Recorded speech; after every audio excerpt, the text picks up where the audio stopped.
હળવદ બ્રહ્મ વિદ્યાર્થી ઉત્કર્ષ સમિતિ દ્વારા બ્રાહ્મણના બાળકોને મફત ચોપડા વિતરણ થયું। હળવદમાં અભ્યાસ કરતા બ્રાહ્મણના બાળકો કે ધોરણ 1 થી કોલેજ કક્ષા સુધીના વિદ્યાર્થીઓને હળવદ બ્રહ્મ વિદ્યાર્થી ઉત્કર્ષ સમિતિ દ્વારા સહયોગી દાતા મૂળ હળવદના હાલ સુરેન્દ્રનગર સ્થિત પ્રો જાની તથા દમયંતીબેન એચ જાની ના સ્મરણાર્થે પ્રશાંત જાની, હિતા જાની, મીત જાની, અદિતિ જાની, કૌમિત જાની, વેણુ જાની તથા ખુશનુમા મીત જાની તથા જાની પરિવાર દ્વારા 2000 થી પણ વધારે નિઃશુલ્ક ચોપડા વિતરણ કરવામાં આવેલ।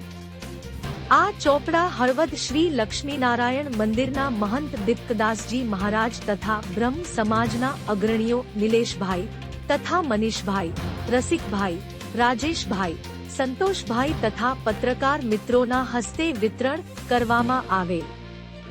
આ સમિતિના પ્રમુખ મહેશભાઈ આચાર્ય તથા મંત્રી શ્રી સુધાકરભાઈ જાનીએ આ કાર્ય માટે જહેમત ઉઠાવેલ। રિપોર્ટર સંતોષભાઈ ઓગાણિયા, હળવદ।